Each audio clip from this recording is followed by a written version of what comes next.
welcome to your weekend warm-up ahead of the inaugural Qatar Grand Prix. And Lawrence, we have made it to the final leg of the final triple header for 2021.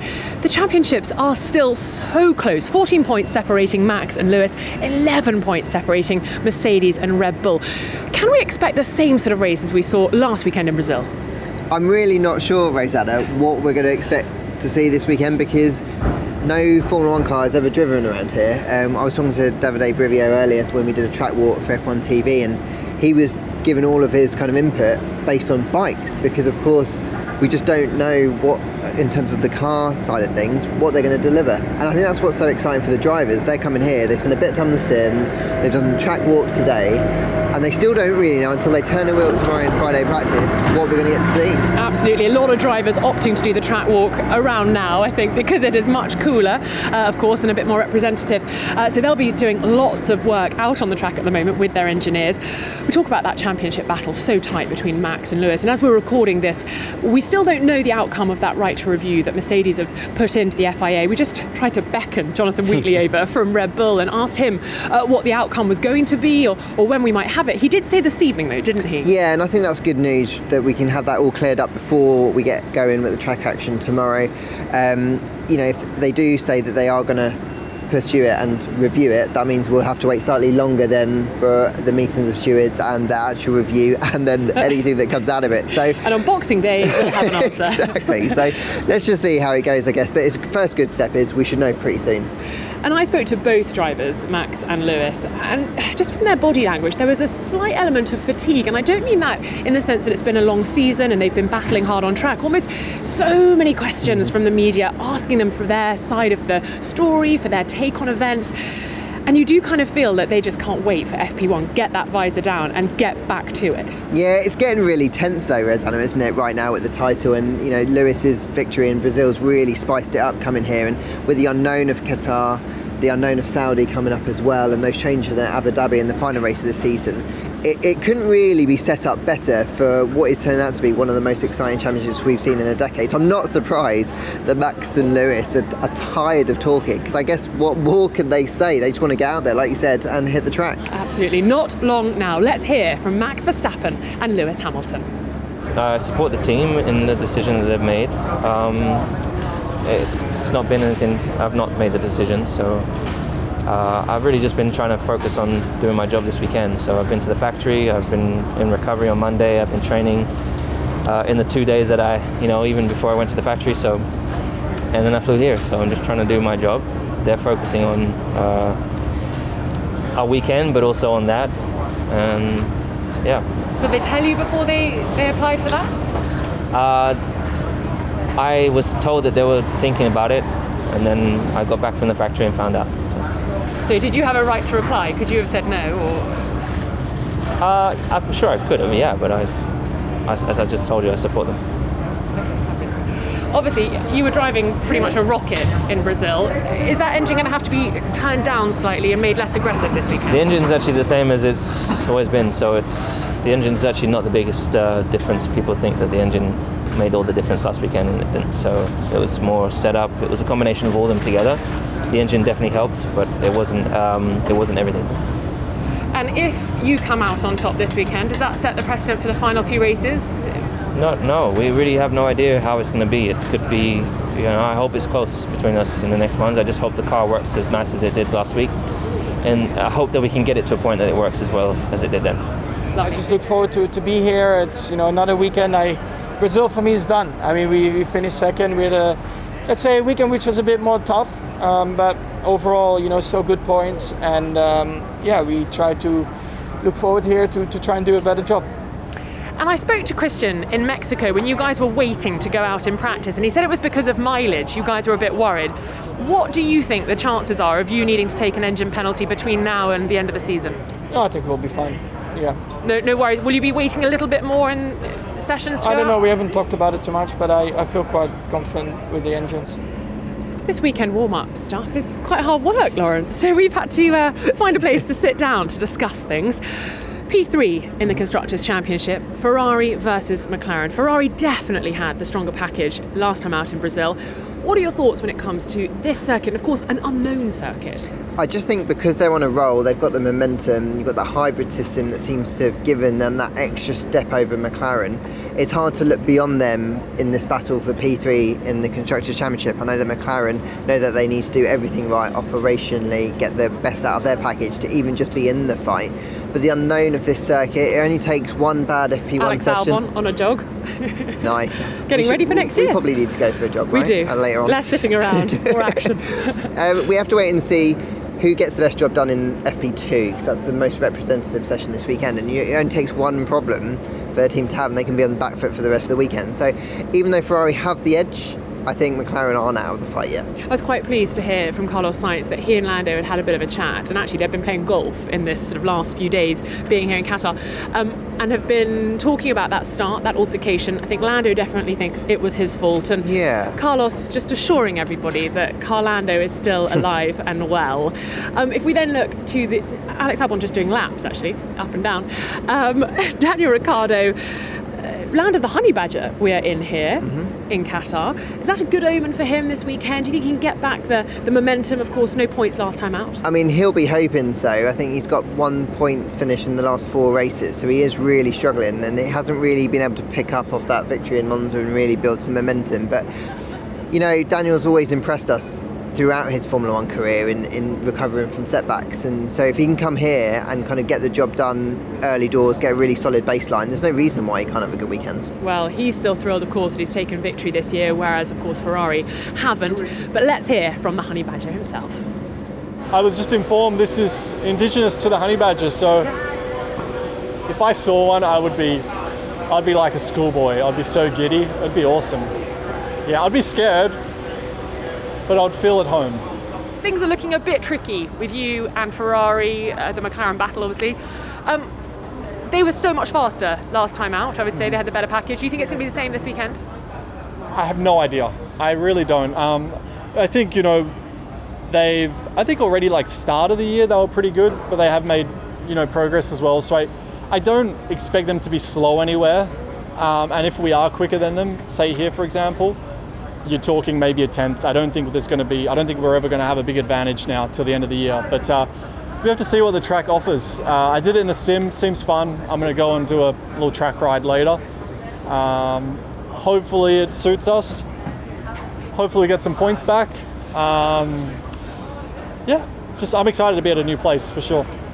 We move further down the grid, but it's the closest battle of all, Lawrence. 112 points for both Alpine and AlphaTauri, but of course, Alpine taking that win back in Hungary means they take P5 currently, but this could be a weekend where it all changes. Yeah, Davide Brivier was saying earlier, it's their championship starting again. It's a 3-race fight for P5 in the Constructors, and for Franz Tost, he's been so excited trying to get this 5th in the Constructors for years. For Alpine, it's really important for them in their first year as this rebranded outfit that they have a strong position, so they really want to finish above AlphaTauri. So it's set beautifully, I know we've said it plenty in this show, set beautifully on a track that no one really knows what's going to happen. Absolutely. Talking to Esteban Ocon a little earlier on, saying how much he loves the challenge of a new circuit. Who's giggling at you? Oh, lovely. Mick Schumacher clocking off for the day. And I was talking to Esteban, and you know, whilst he loves the challenge, he also feels that they're the stronger outfit in terms of double points finishes for the drivers. They seem to be able to sort of go into each race and work with each other. Team tactics really paying off in Brazil. Yeah, I think Esteban and Fernando, they've worked so well as a unit this year, and you know, when Fernando's been asked to maybe help Esteban out, he's put everything aside and done it, and Esteban's done the same, and like you said, that's what's really put them in this position this year, even if they haven't had the stronger package. I think AlphaTauri have been slightly hurt by Yuki just having his first year. He's a rookie, he's going to make some mistakes, and that's why they've not managed to get both cars in the points very often this year. Imagine if they had, and that does bode incredibly well for 2022, obviously pending new rules and regs. Well, let's hear from Pierre Gasly ahead of the first ever Qatar Grand Prix. You know, you can always do better. We always focus and work on these stars because they're clearly really important. Last week wasn't a good one in the sprint race. I think in the Grand Prix was good. So yeah, we'll make sure that we don't have this sort of bad ones for the last 3, because obviously very important last 3 races for us. And just finally on the sort of battle between yourselves and Alpine, where are you going to be strong over the coming races? Where are they going to be strong? And who do you think is going to come out on top? So I haven't thought about all that. I think... Liar. Yeah, no, I haven't thought about who's going to be... I believe we can be stronger everywhere if we do our job properly. So, I don't spend so much energy about, speculating and trying to guess these things. So, for me, it's just about getting out on track and performing the way we should do it. Because I believe if we do everything perfectly, we should be ahead. And it will be important to get Yuki up there as well. And I believe if he can score a couple of points, it's going to make a difference as well. So, we'll spend our energy on having a good car and racing well. And I believe it's going to be an exciting battle until Abu Dhabi. We don't really know that much about the Losail International Circuit. A couple of drivers have raced here before, but what we are hearing is that it's going to be perhaps a little bit tricky to race, a little bit tricky to overtake, and therefore qualifying is going to be incredibly important on Saturday. And that makes me a little bit worried for Aston Martin, particularly Lance Stroll. So I asked him a little bit about his qualifying. Of course, it's been unlucky, but what chance of Aston Martin having good one-lap pace? They've kind of been in and among it in the midfield in both qualifying pace and the race pace. Actually, the race pace probably slightly better than the qualifying pace, like Lance was kind of hinting at. To be honest, at this stage of the season, they probably just want to focus on, when they come to a new circuit like this, understanding their car and trying to get the best out of it, because it's probably going to be race day. If they can get the tyres to work, that's where the opportunities are going to lie. Sebastian's probably qualified a little bit better of late.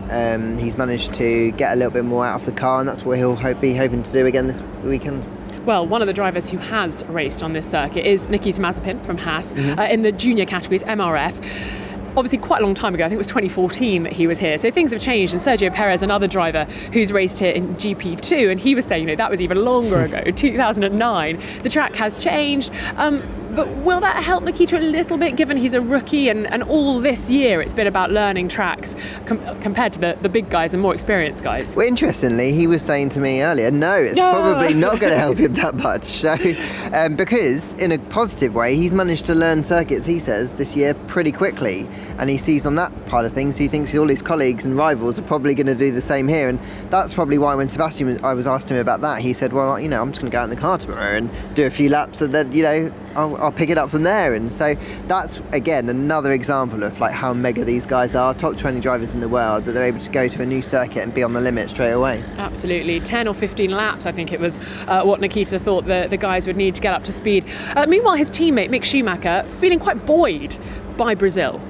Yeah, he's excited by the way that the team's trajectory is going up, the way the confidence and the motivation is going up, but also how he's feeling quite confident in the car. He's smiling a lot more at the moment, and I think that's always a positive sign. Not that he wasn't earlier in the year, but there's more about him at the moment, and I think he just can't wait for 2022 and hopefully a Haas that is going to allow him to fight further up than the back row this year. Absolutely. Let's hear from Mick now.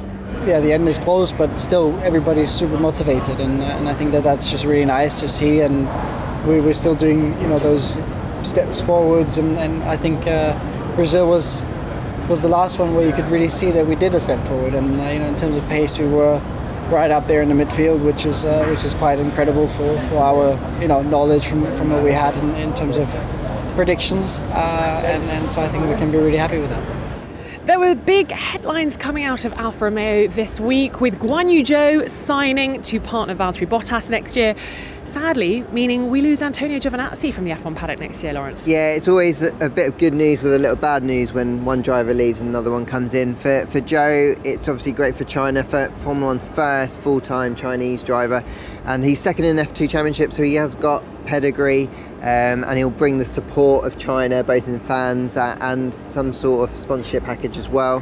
For Antonio, it's tough because he's such a nice guy, and he's really given it his all in these 3 years for Alfa Romeo, but ultimately in the end the team just decided they wanted to change things up a little bit, give Zhou the opportunity, and Antonio, the great news is he's got something to go to, a Formula E race drive next season, and he says he's staying part of the Ferrari junior programme, and there could be sort of a reserve role for him, so we'll still see his lovely face around this paddock. And of course, someone who's set an example, I guess, to Antonio is Alex Albon. You take a year out, you come back in. So perhaps the door not entirely closed. Of course, Alex Albon moving back into F1 next year and joining Williams, where he'll partner Nicky Latifi. Williams, potentially some opportunities for them here if they can come out of the box sort of charging already? I think so. They've had a couple of races where their car hasn't really operated at a high level. The high altitude those conditions didn't really suit that car. I think they come here hoping that things are going to be better, and maybe they can inch slightly closer to that form where they were able to challenge for points on days where the opportunities present themselves. And I do think this weekend there are going to be opportunities. Absolutely. Well, George Russell counting down the races now until he leaves Williams and heads to Mercedes. Let's hear from George. Yeah, I'm looking forward to it. It's always exciting coming to new places, new tracks, new experiences and challenges. So we need to see how things pan out. We're working as hard as we can to adapt to the situation and make the most of it. You've driven it on the simulator, and in terms of how things then marry up at the track, given your experience this year, does it look like you could be fighting for Q2? Q2 hopefully is a minimum. Oh, okay. We've only missed Q2 on 2 occasions from almost 20 now. So, hopefully fighting for Q3, but we need to see how things pan out. We going in with an open mind and just to be alive to the situation. Well, Lawrence, you have been out on this track. I have not. We're going to run it later. What should I expect? Obviously, it's going to be cooler now. A little bit breezy. I've been struggling with my hair throughout the whole of this filming process. That was probably the thing I noticed the most when I was out there. There was a really strong headwind that was coming up from turn 1, and Davide was saying that the wind can change direction. It can actually even be stronger as well, especially as we move into the cooler night conditions. The wind could play a real big factor. The other thing I noticed really was the track. It's not really been resurfaced properly since 2004 when it was first constructed, and that means that there's quite an abrasive nature to it, and I think that could impact the tyres this weekend. So we could potentially see 2 or even 3 stops maybe this weekend? I need to chat to Mario about that, Mario Isola Pirelli, but I do think that until we get some data from FP2 tomorrow, we're not really going to know how long these tyres are going to last. They are the harder compounds in the set, but again, it's another unknown. I love it. And a bit of sand on the track as well, like Bahrain? Yep, so there are a lot of areas in and around the circuit where they've actually tarmacked over it, so Davide was saying it's not as bad as it used to be, but yes, sand can be a problem when it just kind of gusts onto the circuit. Well, so much to look out for. It's got to that part of the show though. It's time for predictions. Who are you backing this weekend? Okay, so I'm going to go for a Lewis Hamilton win. Okay. I'm going to go for a Daniel Ricciardo second. And I'm going to go for what a facial expression. Well, I'm just thinking about the championship. I'm like, wow. I'm going to go for a Pierre Gasly P3. That's what I'm going for. What about you? Wow, that's punchy. I think I'm going to go for Perez to win. Okay. Oh, his experience. Yeah, well, I mean, nice. I'm not sure how much it counts for, but I think he's got it in him. Then Lewis Hamilton and then Max Verstappen, because I don't want to have any team orders. Okay, got ya. Okay. Yeah. Little fly landing on my hand there. Must be time to wrap the show. You dealt with it so nicely. Well done. Well, thanks so much for all your expert analysis, as always. We'll be back across the weekend, but thank you for joining us for this week's Weekend Warm-Up.